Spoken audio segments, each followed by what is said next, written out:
Welcome to this episode of the Keto Vegan podcast. I am Rachel. I am your host. I've been recently really reflecting on the obesity issues in this country. I've been doing a lot of research around it as well. More about that next episode, because I kind of got lost in a I don't know, this big thing about obesity and dieting and how many people have dieted. So I kind of lost my direction for today's episode going down that rabbit hole. And I was thinking, why is it that some people have never dieted or never felt the need to diet? That's less than the people that have dieted from the research that I've done. Now, the people that don't diet, is that because their relationship with eating and with food and with themselves is really healthy, that they have a really good understanding of who they are, they love themselves, not in a narcissistic way, you know what I mean, in a healthy, wholesome way? Or is it that they can just eat crap and not put on any weight, which again is as unhealthy as binging and what I do, but then I put on loads and loads of weight? Okay, in this episode, I've been wondering about what to call it. I still haven't decided on the title. I've been thinking, shall I do It's All in the Head, or I Am Enough, or what? I don't know. Or is it all in the head? And this is it, isn't it? I know exactly what I need to do to lose weight. So why don't I do it all the time? I know how to successfully lose weight. I know what my body likes and doesn't like. My body does not like carbs, hence the keto being so effective. But this time last year, I was at least a stone lighter than I am now. Why is that? It's because I've been not thinking, I've not been mindful. Last week or the week before, I was watching a reel on Facebook. Must stop wasting so many hours doing that. I was watching, but I get so many useful little bits here and there. Is it worth it? Maybe I need to be more balanced. Anyway, that's going off the point as well. Anyway, I was watching this reel on Facebook, and it wasn't that somebody said that specifically. I'm just trying to remember. But I realized then that I am responsible.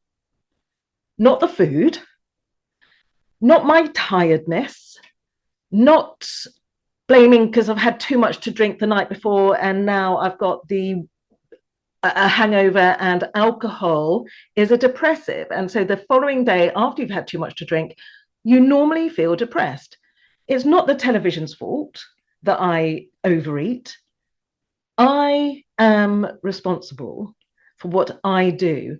Everything that I do is a choice. I choose to overeat. I choose to go to Co-op down the road or to Sainsbury's and buy those onion rings and buy that bread or buy that ice cream, Ben and Jerry's. Now, I'm not even going to say what it is because I don't want to trigger anybody. And then I choose to come home, open up the air fryer, chuck those onion rings in. I'm not even going to go into detail of what I do because I don't want, as I said, I don't want to trigger anybody because I know that this is a weakness for me. It's an addiction.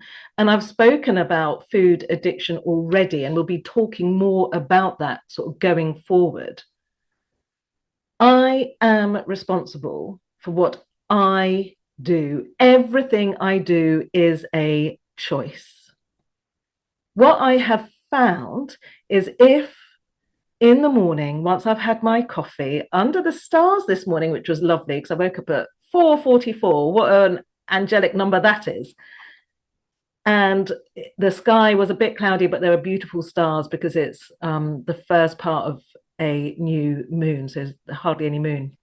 It's lovely. Sorry, going off on a tangent again. So I know in the mornings, if I spend time meditating, visualizing, connecting with creator. What do you call creator? Do you call creator God, source energy, universe, spirit? It's all the same. So I spend time connecting with creator and breathing 3 times slowly in and out, getting out of my head into feeling. And I've used many, many different methods to slow my brain waves and connect, and maybe more about that in another episode as well. But those days that I become mindful and aware of what's going on in my brain, those are my better days. And if I remember through each day to be mindful, just to slow my busyness down with all the marking that I've got to do, all the lessons that I've got to do, preparing for my hypnotherapy clients, if I just breathe and slow my thinking down, then I can hear from all that is, from the energy around me, from that essence that is within me, that is all the truth, that knows everything. But my humanness gets in the way. Does yours? I would imagine it does. We're all human. So I take full responsibility for what I do. I'm not blaming all of those things I've listed. It is my choice about everything that I do. Yet there is no judgment from all that is, from creator. There is nothing other than acceptance and love. And so when I judge myself, who's doing that? That's the humanness in me. And so with my clients, sometimes if they are so critical about themselves, as I am, when I wake up in the morning and think, yesterday I should have been better. And I don't do this enough. But this is something that I think if you find yourself being really self-judgmental, put your hand on your heart, close your eyes, and say to yourself, what is it like to be me when I'm not judging myself? And sit with that, reflect with that, and then say it again. Do it 5 times, 10 times, and you will feel the love from out there pouring in. What is it like to be me when I'm not judging myself? So I was talking about what's going on in the brain. Jill Bolte Taylor, I'm going to put a link to her amazing TED Talk. It's the first one that went viral. It was called Her Stroke of Insight. Anyway, she was a brain scientist, had this massive stroke, and she's written this incredible book called, it's about the 4 characters. I'm going to put a link underneath. So do check that out. It's also on Hay House Audio. So they have Hay House, it's a Hay House book, and they've got an app called Empower You, and it's on there. So I listened to it with Jill Bolte Taylor actually reading it. It was great. And then I also bought the book because it is that good.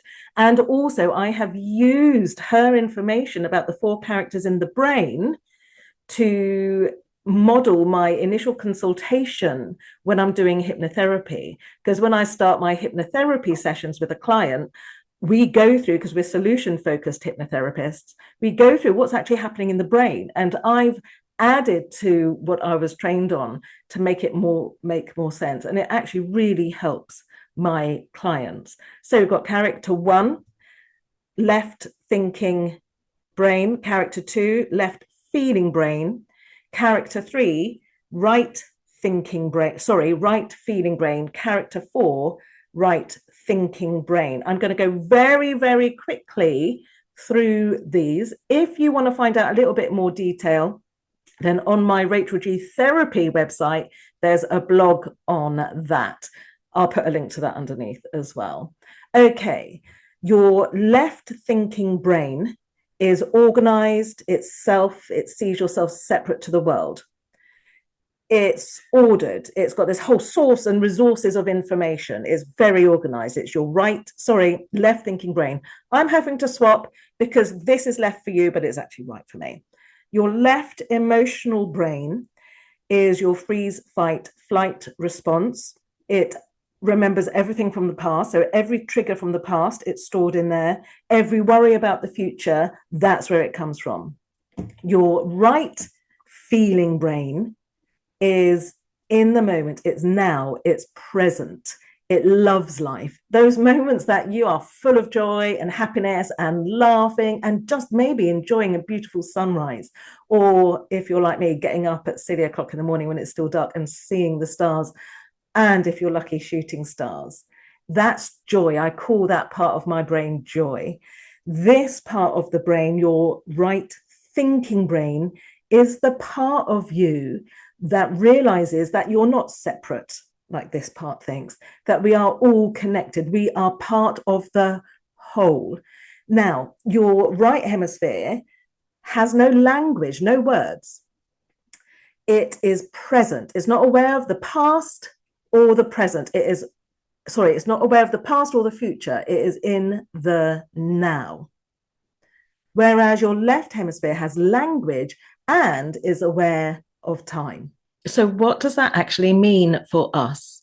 When I meditate, or when we meditate, when we visualize, when we center ourselves, that is when our right hemisphere is able to connect with all that is. It knows that every cell in our body is part of the universe. That is the part that thinks in pictures or feelings. But what does it mean for our left hemisphere? The thing that gets us into trouble is our left feeling brain. That's where the freeze, fight, flight response is. And that's where every habit that we've had from the past that's kept us alive so far, it will keep on using those strategies. It's that voice in your head that convinces you to do those things that actually, if you were more logical or connected, you wouldn't do. But it's really loud. It's like a child. It never grows up. It's the ancient part of our brain. It's part of the reptilian brain. It's part of the limbic system. And it is that negativity. It is that fear response. It worries about the future. It remembers about the past and all that negative stuff. There's shame in there. There's guilt in there. There's all that negative stuff. Now, this part of our brain is actually really small, but it's incredibly powerful, and it has no reason. It doesn't think, it just reacts, and it does what it's done before. And that is why we get stuck in these habits. How do we stop that then?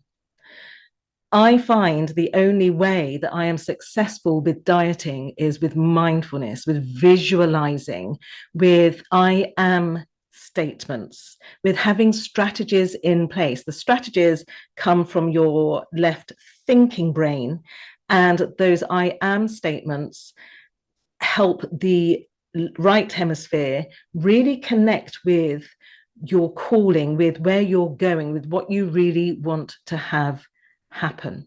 So with that bit of knowledge, my recommendation to help you succeed in sticking to a keto vegan diet or any intention that you have is visualization, is meditation.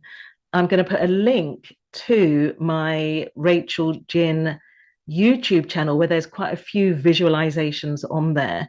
Have a go at some of those. Don't drive, don't operate heavy machinery or any machinery when you're listening to those, because you might get very deeply relaxed. Just make sure you're in a comfortable place, that you've got no interruptions and so on. And just see and just try some of those things and see if they help. That will also help you get yourself relaxed and then being able to visualize your own things if you're not used to doing that. A quote that I saw this morning from Abraham Hicks is that there is nothing more important than that you feel good.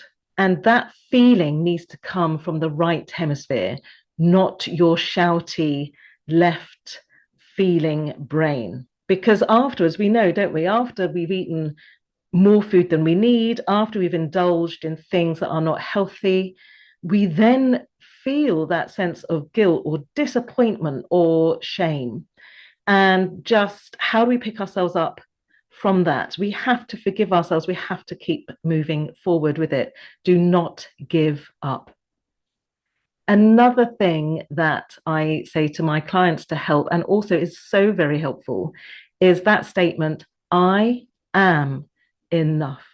So many times we think that we can't do this, but the truth is that actually we are enough.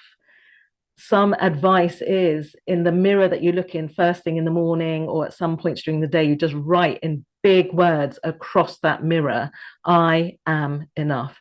Get a marker pen or some lipstick or eyeliner or whatever and write that statement. And then whenever during the day you're just walking along, just say that statement to yourself and just give it a try. It might not work. It might work though, and say that statement to yourself.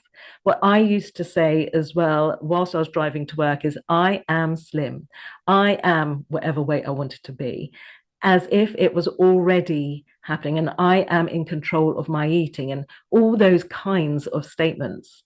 I hope you found this episode helpful. Don't forget to check out the links that I've put in the information that comes with this podcast. If you've enjoyed it, if you found it helpful, please share it. Please tell your friends about it.